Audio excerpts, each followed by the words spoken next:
Hi friends, ఎక్కడికి వెళ్తున్నాం అనుకుంటున్నారా? మన ఆడవాళ్ళందరికీ ఫేవరెట్ ప్లేస్. ఈ పాటికి మీకు అర్థమైపోయి ఉండాలి మేము ఎక్కడికి వెళ్ళాము. ఎవ్రీ ఉమెన్ ఆఫ్టర్ మ్యారేజ్ ఇంకెక్కడికి వెళ్తుంది చెప్పండి? డిమార్ట్.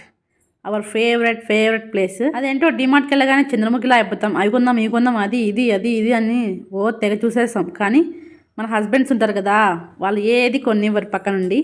ఏదైనా మనకు తెలియని కొత్త వస్తువుని పట్టుకొని చూస్తే ఎక్కడ మళ్ళీ దాన్ని కొంటామని 1000 కారణాలు వెతుక్కొని మరీ అక్కడ పెట్టేలాగా చేస్తారు. అదేంటో కానీ డీమార్ట్కి వెళ్ళిన తర్వాత అన్ని కొన్నామా అనిపిస్తుంది. కానీ హస్బెండ్స్ వద్దమ్మా అంటారు. మీ ఇంట్లో హస్బెండ్స్ కూడా ఇంతేనా? డీమార్ట్కి వెళ్ళినప్పుడు ఇలానే చేస్తారా లేదో కామెంట్ చేయండి. మీరు డీమార్ట్కి వెళ్ళినప్పుడు ఏదైనా కొనుక్కోవాలి అనుకొని కొనుక్కోకుండా వచ్చిన సందర్భాలు ఉన్నాయా? నాకైతే అలా చాలానే ఉన్నాయి. కానీ మా హస్బెండ్ పక్క నుంచి అది ఎందుకు యూజ్ అవుతుందో అని అక్కడే నాకు క్లారిఫికేషన్ ఇస్తారు. సో అందుకే అది అక్కడే పెట్టేసి వస్తాను. కానీ ఒక్కోసారి కొనింటే బాగుండునేమో అని కూడా అనిపిస్తుంది. మీరు కూడా ఇంతేనా నాలాగా? ఇంకా ఇంటికి ఏమేమి కావాలో అవన్నీ కొనేసి మా హస్బెండ్ అయితే బిల్ వేస్తున్నారు. ఇంకా నేనైతే చూస్తూనే ఉన్నాను అలాగా, ఇంకా ఏమన్నా కొందామా అని. ఇంతకీ మేము డీమార్ట్లో ఏం కొన్నామో, ఎంత బిల్ అయ్యిందో మీరు గెస్ట్ చేసి అయితే చెప్పండి. నెక్స్ట్ మేము ఎక్కడికి వెళ్ళామో తర్వాత వీడియోలో చెప్తాను. అంతవరకు ఈ వీడియోకి లైక్ చేసి మన ఛానల్ సబ్స్క్రైబ్ చేసుకోండి. ఉంటా, బాయ్.